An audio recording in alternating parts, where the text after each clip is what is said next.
안녕하세요. 정우쌤입니다. 드디어 드파인 광안에 남은 동호수가 나왔습니다. 그래서 오늘은 드파인 광안의 많은 타입 중에서 과연 어느 타입에 청약을 해야 할지에 대해 얘기해 보고자 합니다. 우선 단지 배치도를 보겠습니다. 101동부터 105동까지가 같은 높이의 1데크이고 106동이 1데크보다 약 3층 정도 높은 2데크입니다. 이 106동이 광안자이 1데크랑 높이가 비슷해 보였습니다.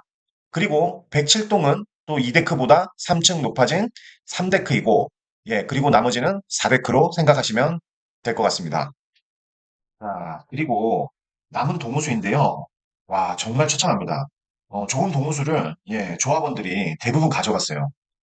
제 기준은 보통 대부분의 사람들이 한 10층 정도는, 예, 10층 정도 이상에는 살고 싶어 하는데, 예, 10층 이상을 표기해 봤더니, 예, 남아있는 게 별로 없었습니다.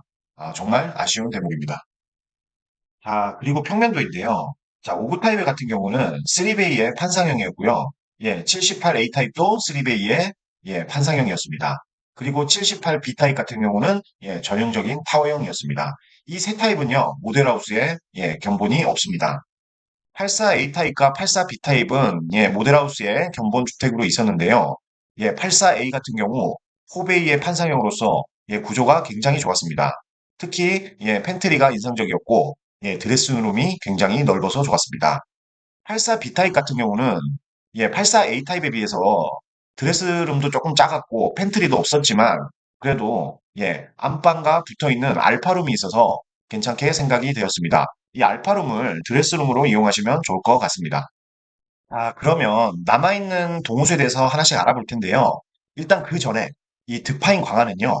득파인 광안의 5호, 6호 라인은 예, 전부 금년산 쪽 방향이라는 거를 알아두시고요. 그리고 아까 좀 전에 제가 말씀드렸다시피 예, 106동이 예, 106동부터 데크가 높아지는 2데크인데 예, 이 106동과 광안자의 1데크가 지대의 높이가 비슷하다는 거 이렇게 알고 있으시면 좋겠습니다. 아, 백일동부터 보겠습니다. 자, 백일동 같은 경우는 예, 전부 조합원이 가져갔기 때문에 바로 넘어가겠습니다. 백이동 같은 경우는 굉장히 로얄동인데요. 한 20층대 정도면 광안대교가 예, 잘 보일 것 같습니다. 자, 그런데 예, 20층대가 84A 타입 같은 경우 2401호, 2601호, 그리고 84B 타입 같은 경우 2604호 이렇게 남아 있는데요. 예, 바로 이 백이동 2604호가 예, 드파인 광안의 84B 타입 중에서 가장 로얄 동호수라고 생각을 합니다.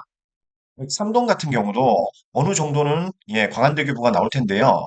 예, 84A 타입 같은 경우 2401호가 남아 있고 예, 84B 타입으로 예, 2004호가 남아 있습니다. 104동 같은 경우는 소파 위치에 따라서 어느 정도의 사이뷰가 나올 거라고 생각이 되는데요.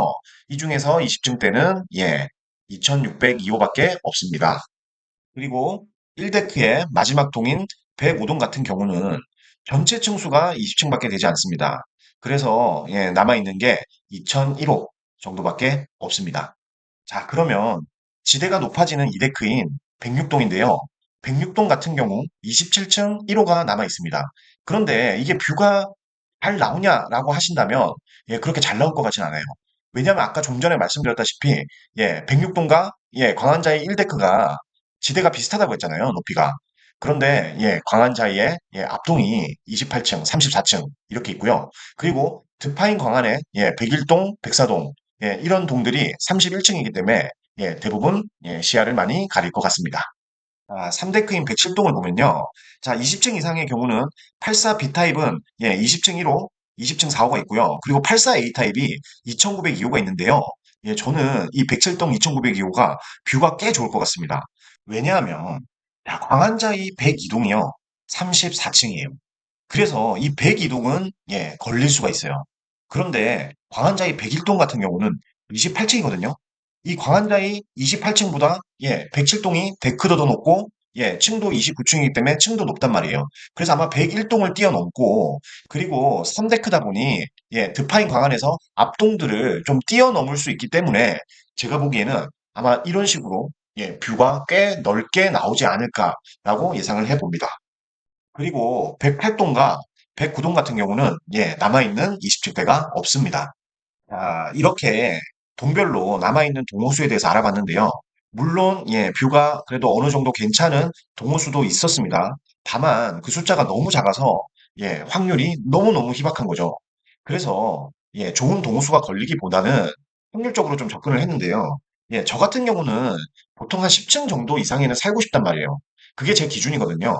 그래서 10층 정도가 얼마나 남아있냐를, 예, 남아있는 동호수에 대비해서 계산을 해보았습니다. 그렇게 계산을 해보았더니 이렇게 나오더라고요. 확률적으로는 예, 78 B타입이 예, 가장 높았습니다. 다만 이상하게도 예, 84를 포기하기가 싫더라고요. 그래서 예, 저는 84 B타입에 아무래도 제가 청약을 한다면 84 B타입에 청약을 할 것 같습니다. 오늘은 드파인 광안에 남아있는 동호수에 대해서 알아봤고요. 그 남아있는 동호수 중에서 과연 어느 타입의 청약을 하면 좋을지에 대해서 알아봤습니다. 청약을 하시는 분들은 분양가라든지 남아있는 동호수, 기타 사항 등을 잘 고려하셔서 청약을 하시면 됩니다. 이 영상을 보시고 청약을 하시는 분들이 꼭 당첨되시기를 기원하겠습니다. 마지막으로 홍보 하나 하겠습니다. 제가 운영하는 단톡방이 있는데요. 많이들 입장해 주셔서 우리 부동산 인사이트 공유하고 예, 다 같이 부자가 되었으면 좋겠습니다. 오늘의 영상은 여기까지입니다. 다음 시간에 더 좋은 영상으로 찾아오겠습니다. 감사합니다.